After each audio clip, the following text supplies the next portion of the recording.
Chennai open போட்டித் தொடரிலிருந்து இந்திய வீரர்கள் அனைவரும் வெளியேறியது தொடர்பாக இந்திய வீரர் விஜய் பிரசாத்துடன் எமது செய்தியாளர் ராம்குமார் நடத்திய நேர்காணலை தற்போது பார்ப்போம். முதல் சுற்றிலேயே ஆடவர் ஒற்றையர் பிரிவில் இந்தியாவின் 3 வீரர்களுமே விஜய் பிரசாந்த், சோம்தேவ் தேவர்மன், ராம்குமார் ராமநாதன் 3 பேருமே வெளியேறி சென்னை ரசிகர்களுக்கு அதிர்ச்சி அளித்திருக்கிறார்கள். இதில் 8 முறைகளுக்கு மேல் இந்த தேர்வு தகுதி சுற்றில் விளையாடி இந்த முறை முதல் முறையாக மெயின் டிராவில் விளையாட தகுதி பெற்ற விஜய் பிரசாந்த் முதல் சுற்றிலேயே தோல்வியுற்று வெளியேறுகிறார். அவர் நம்முடன் இருக்கிறார். இப்போ நீங்க 8 அட்டம் பிறகு இதுல உங்களுக்கு வாய்ப்பு கிடைச்சது. இந்த வாய்ப்பு ஏன் நீங்க சரியா பயன்படுத்திக் கொள்ளல? என்ன தவறு நடந்தது?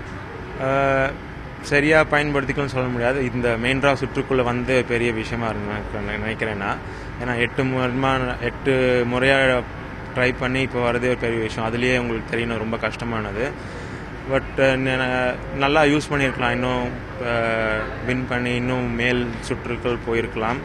பட் ஆனால் இந்த முறை செல்ல முடியல. பட் ஹோப்ஃபுல்லி அடுத்த வருஷம் தான் திருப்பியும் பண்ணணும். பட் அகெயின் நான் பார்க்குறேன்னா இந்த வருஷம் நல்லா பண்ணியிருக்கேன். ஸோ இந்த டோர்னமெண்ட்டே ஒரு பெரிய விஷயமா நான் கன்சிடர் பண்ணுறேன்.